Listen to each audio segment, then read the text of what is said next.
મેંદડા શહેરમાં ટ્રાફિક જામની સમસ્યા, વાહનોની લાંબી કતારો, ટ્રાફિક હળવો કરવા પીએસઆઈ એસએન સોનારાના માર્ગદર્શન હેઠળ પોલીસ કર્મીઓ સતત ખડે પગે છે। વેકેશન અને ગીર કેસર કેરીની સિઝન દરમિયાન દર વર્ષે પર્યટકો ખૂબ મોટા પ્રમાણમાં મેંદડાથી વિવિધ સ્થળોએ પહોંચે છે। મેંદડા ગીર જંગલ વિસ્તારની બોર્ડર પર આવેલા હોવાથી મેંદડાના મુખ્ય માર્ગો પર વાહનોની લાંબી કતારો જોવા મળી રહી છે।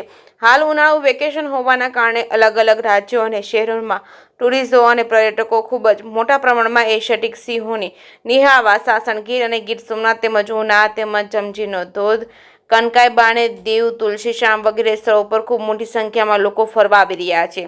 સાથે તળાજા ગીરની કેસર કેરી અને દેશ વિદેશમાં પ્રખ્યાત હોવાના કારણે પર્યટકો, મુલાકાતીઓ, કેરીના જથ્થાબંધ વેપારીઓ અને ટ્રાન્સપોર્ટ સાથે સંકળાયેલા વાહન ચાલકો વગેરે ખૂબ મોટી સંખ્યામાં કેસર કેરીનો સ્વાદ માણવા અને ખરીદવા આવી પહોંચે છે। ટ્રાફિક જામ અને લોકોને મુશ્કેલી ન પડે તે માટે મેંદડા પોલીસ સ્ટેશનના પીએસઆઈ એસએન સોનારા મેડમના માર્ગદર્શન હેઠળ મેંદડા અને સાસણ ગીરના પોલીસ સ્ટેશન વિભાગના કર્મચારીઓ સહિતનાઓ દ્વારા ટ્રાફિક સમસ્યાને સતત કાર્યશીલ રહીને સરાહનીય કામગીરી કરી રહ્યા છે। ટ્રાફિક હળવો કરવા માટે સતત ખડે પગે રહી કર્મચારીઓ પોતાની જવાબદારી નિભાવી રહ્યા છે।